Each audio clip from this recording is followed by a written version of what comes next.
Right, so now we want to be able to calculate how many events, what's the cardinality of more complicated events, in order to help our application to the real world, which is often quite difficult.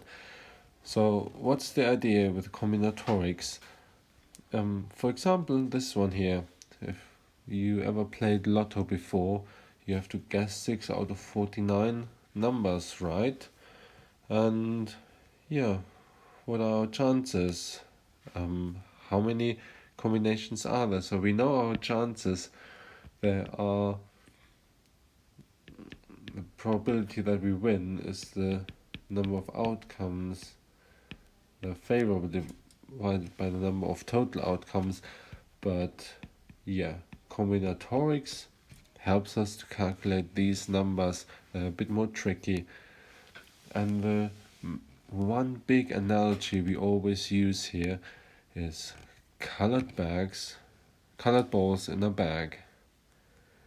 So what can we do? Let's imagine this is our bag. And we've got different balls in here. There's a blue one, there's a black one, a white one, a green one, and a red one. And we can take them at random out. Obviously we're blindfolded, we can't see which one we're taking. Everything, quite fair.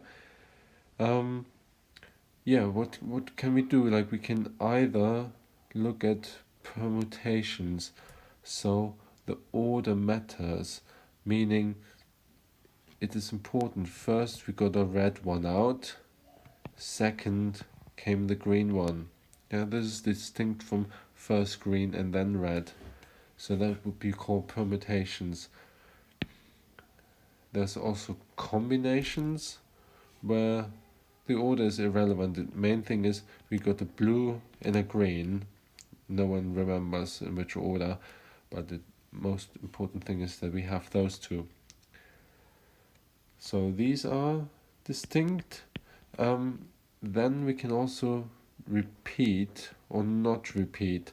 So after I've taken the red one out, I can keep it, not return it, so it's gone from the bag. I can't choose red again. Or I can repeat. I can say I've taken the green one out, I know I've got a green one, but I return it for the second draw into the bag. So that gives us 4 possible scenarios, which we're gonna talk in turn now. Let's talk about the easiest one and work our way to the more complicated one. So permutations with repetition. So the order matters and we're replacing the balls. Let's assume we've got these 3 balls, red, blue, green, and we're choosing k times. So k is in the next bit always going to be our variable, how many we select. So we choose k of them, 1, 2, 3, 4, 5, 6 k, and n is how many we had here in the bag. That's the number of choices we have. So how many permutations do we have? Well, if we just choose one ball, we've got a choice between n different ones. So we choose either red, blue, or green. Then put the ball back. So once we've chosen the blue, we return it. So there's 3 balls back in the bag. So that means second choice. We got 3 choices again. They are independent draws. So we don't have to look at the conditional probabilities. We know each draw is independent of the previous one. So in total, there's n to the k possibilities. Let's look at an example. Let's look at roulette. Some of you might have tried this before. So main thing is there's this little plate and this rotates and it has like little pockets, 37 of them, the numbers from 0 to 36 in it, and there's a little ball that we spin the opposite way, and it spins for a while and then comes to fall into one of those little pockets, and that's the number that's chosen. Quite a random process. And yeah, what is the number of outcomes in 3 games?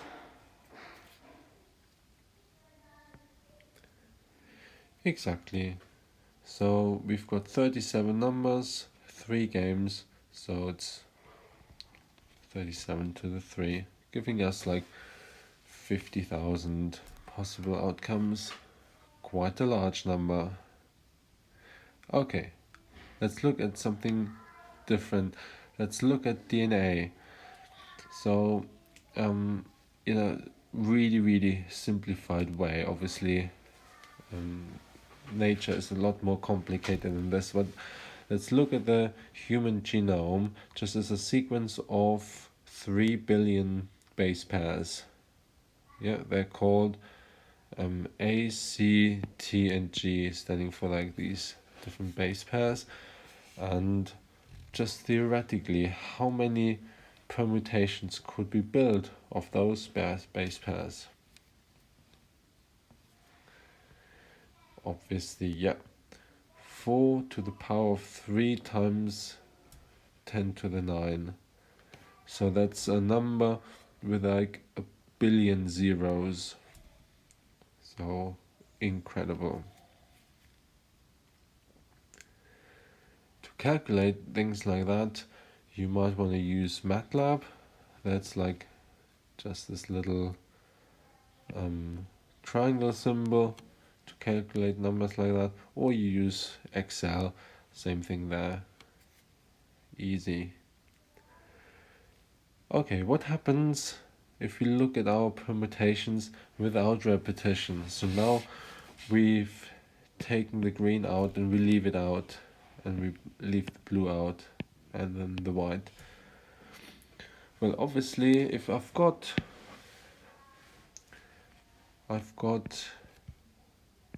n balls in here initially, n choices, then when I pick my first one, I got n different options. Then comes the second choice, but green has already gone. Green is already out here. So I'm only left with n minus 1 choices. So this is the next one. This is the first one, this is the second one, and so on. And next one would be like n minus 2 choices, yeah, because the blue one's gone as well. And it depends how many I want to select. I can at the maximum select all of them, so n. And yeah, what comes out is this little formula. I hope you've all seen the symbol factorial before. Let's just quickly bring it up. So this is called factorial.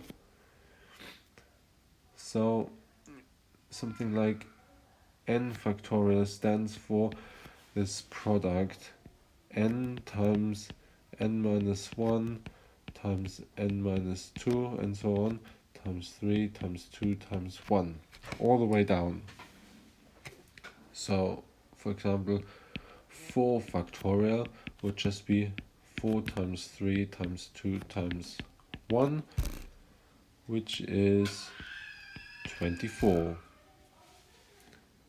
Okay, so how do we get to this formula? If we, let's say, we have n is 5, just as an example. Oops. There we go. Oh, we're back. Excellent. So we've got 5 balls in total, and we're choosing 3, just like here in the example, then we've got 5 choices first time, then we've got 4 choices left, and then we've got 3 choices left, last pick.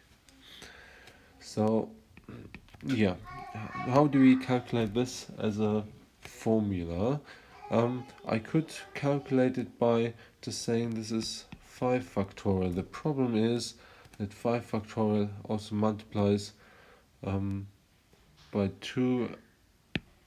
Yeah, basically it's also times 2 times 1. I can correct this by dividing by 2 and 1 as well. So I could write it like that. And this is our formula. So n factorial divided by n minus k factorial. Let's try it out. So historic question. So you might have heard of the Enigma encryption machine that was used in World War II.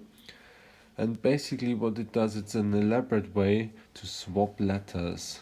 So you might press the letter A, and then the display would show you an R. And then you might press the letter B, and display would show you a W, and so on.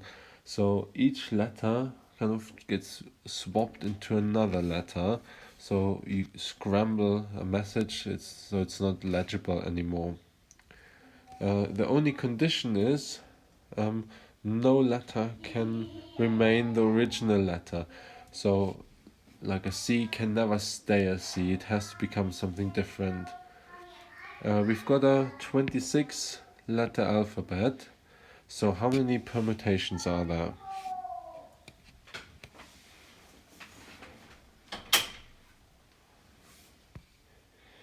Yes, exactly. So we're basically finding basically the first letter, the A, can't choose itself, but there are 25 other letters in the alphabet that we can choose. Let's say A gets swapped into B, then there's like 25 choices. Then B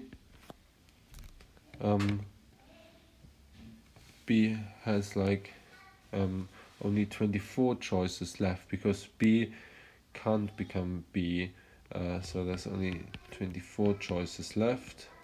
It might become a D or something, and so on. So we do that all the way till the end, and for the last letter, for Z, there's only one choice left. So Z has to take whatever letter is left. Maybe it's an H. So this is the formula, and we get 10 to the 25 possible permutations. A huge number of permutations. So that's why this encryption worked really well for quite a while. So second example, let's stay with this Enigma machine. I haven't told you one detail about it. It was designed to be like especially useful. You didn't want like a separate machine for encrypting and decrypting of a message. So the invention was that it had a reflector in it, meaning if A becomes an R, also in the mirrored version, the R then becomes the A. So it's always like symmetrical. Means that if you type in an A and it becomes an R, and then you type in the R again, it becomes the A, you kind of get from the original original message to the encrypted one and then back to the original. Now you can use the same machine. Please calculate how many ways there are, how many permutations.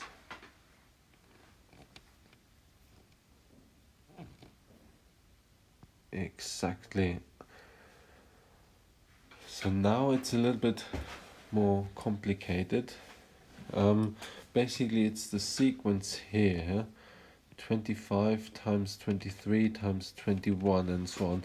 Because if you think, let's say the A becomes the R, and then automatically R becomes A, then we've already, assigned two letters, A and R are gone.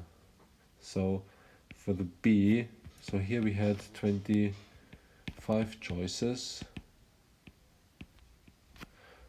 Then for the B, there are only 23 choices left, because B can't be an A and B can't be an R.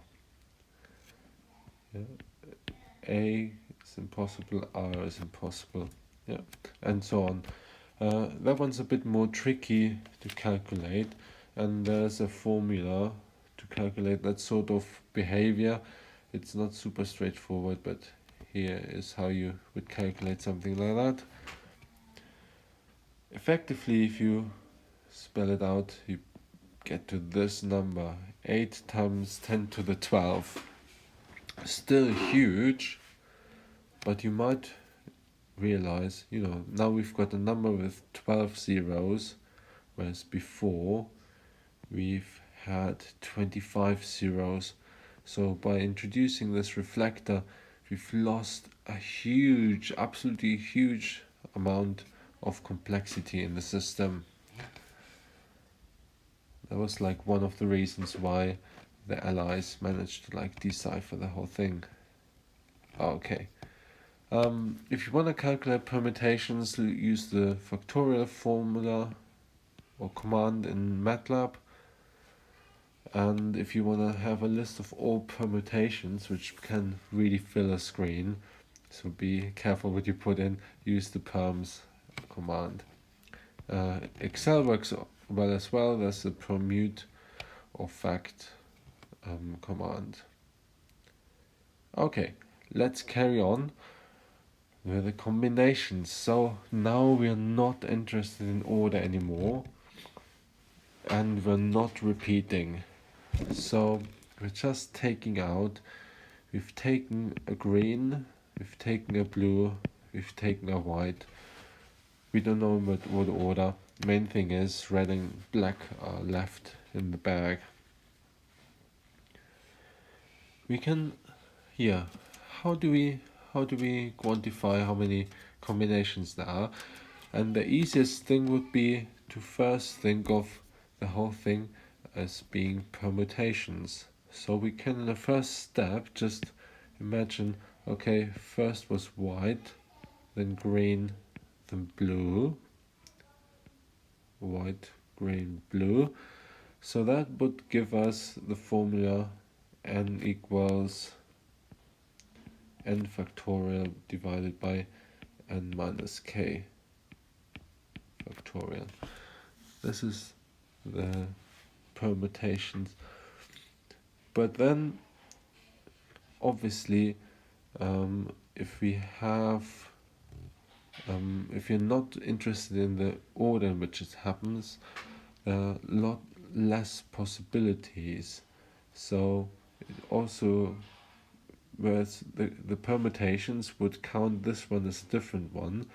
So if I say green, white, blue, that would be a different permutation, but it's the same combination. So we've got less combinations. And now the question is, how many less combinations do we have? Well, basically we've got k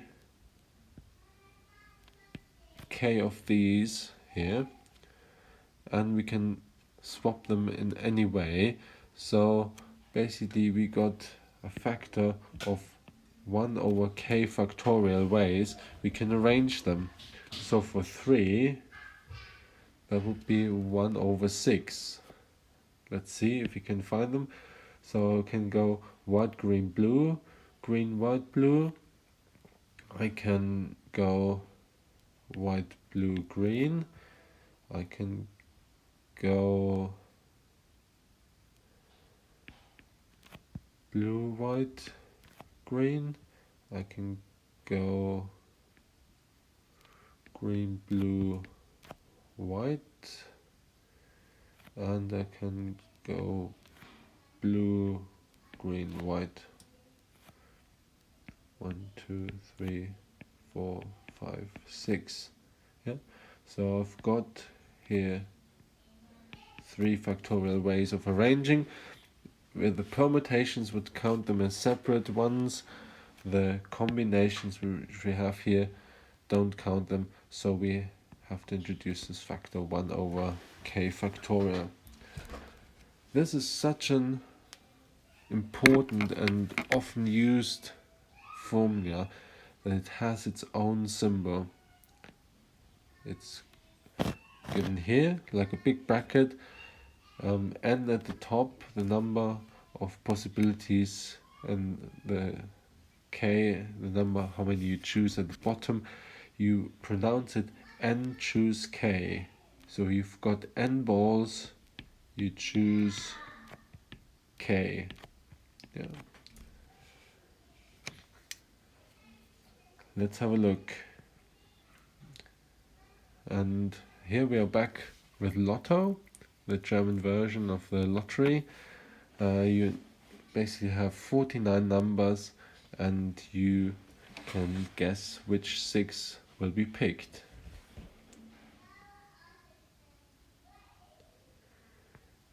Exactly. So the number of possibilities is 49 choose 6, and the probability is 1 divided by that. So there are something like 13 million outcomes. So the chances are 7 times 10 to the minus 8. So not very high chances. Let's try another one. So how many ways can you choose 4 groups of 4 people when you've got a group of 16? And groups are distinct.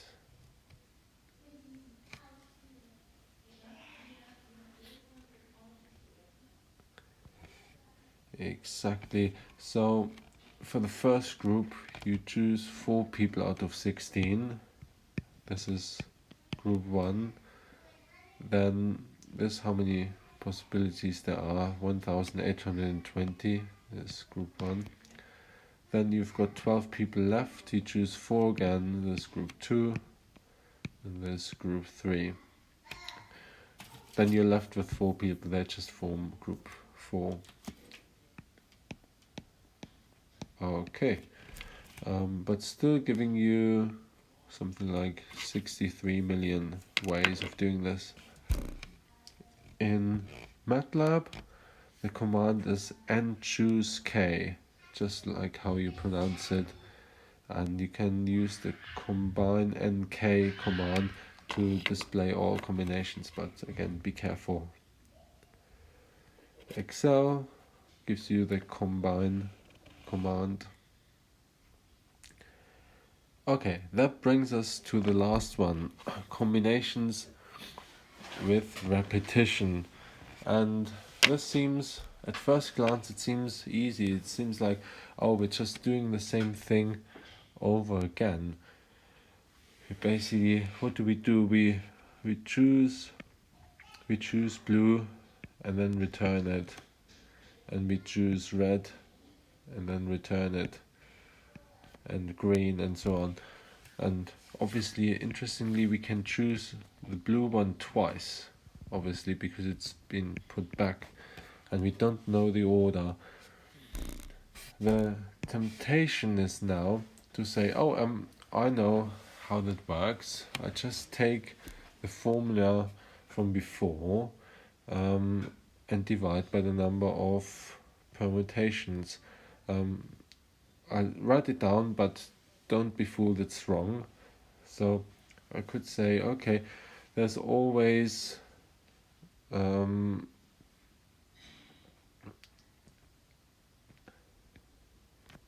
like n to the k as the number of permutations, and then I divide it by k factorial, just like we did before, because I've chosen k and there's a number of ways to arrange it. Unfortunately, this is wrong. And think about it this way. Why is it wrong?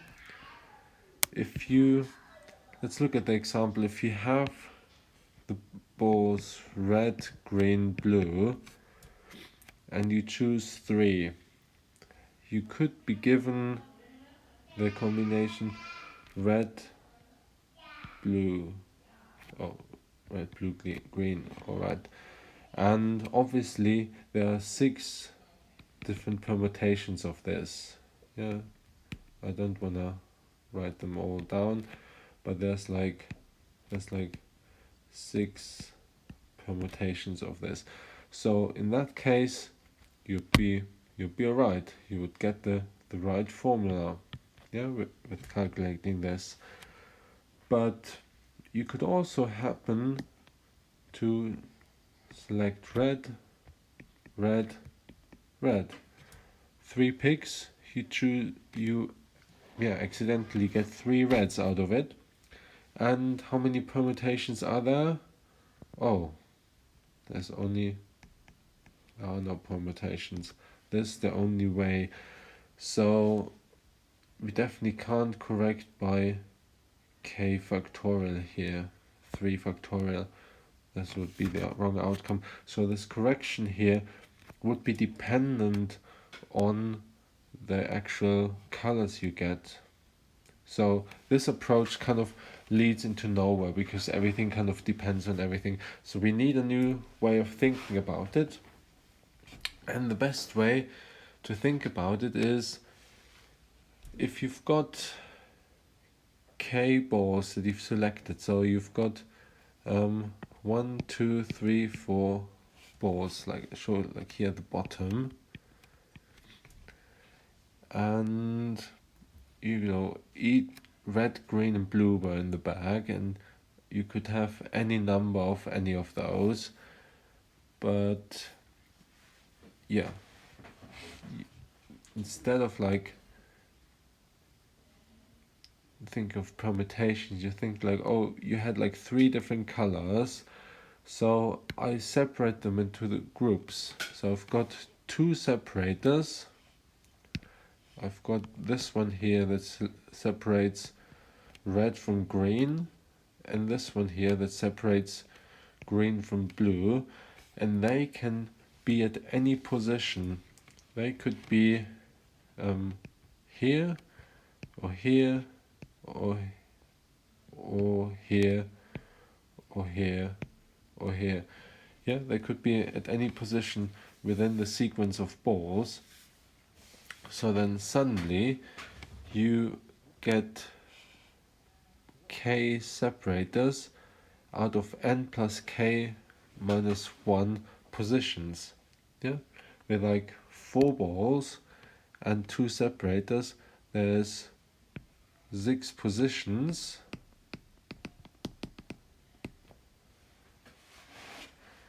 So that's 4 balls plus 3 colors minus 1.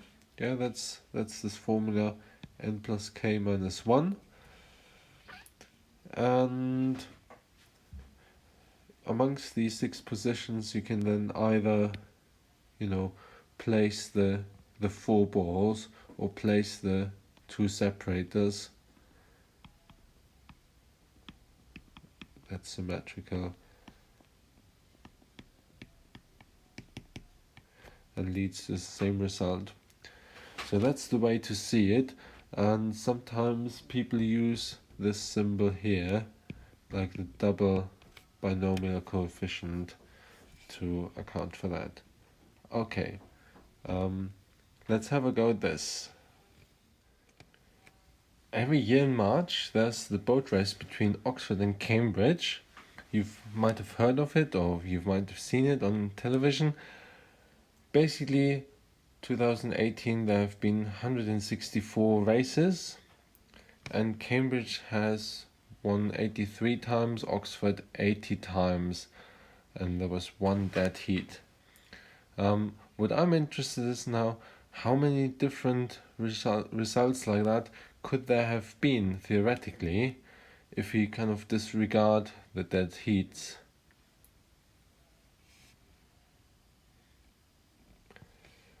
Exactly, 165. Yeah, basically you can think of it, it's quite logical.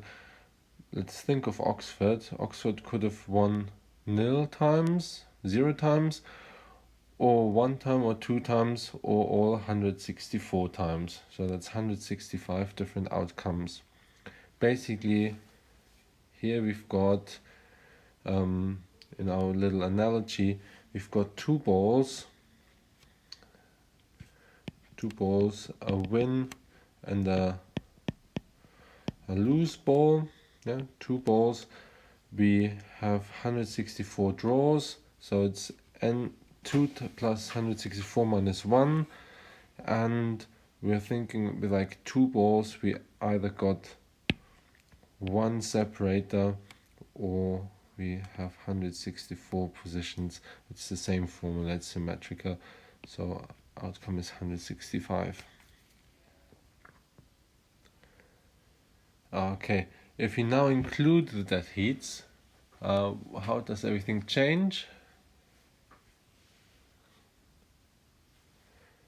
Exactly, and with the dead heats it kind of becomes a bit more involved. So suddenly we've got 3 balls, basically win, lose, or dead heat, and the formula changes accordingly. So suddenly there's like 13,000 different ways they could have arranged.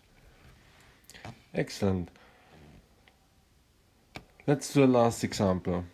So how many ways can you choose 12 donuts if there are 20 different flavors or types? Assuming there is enough in supply of every type.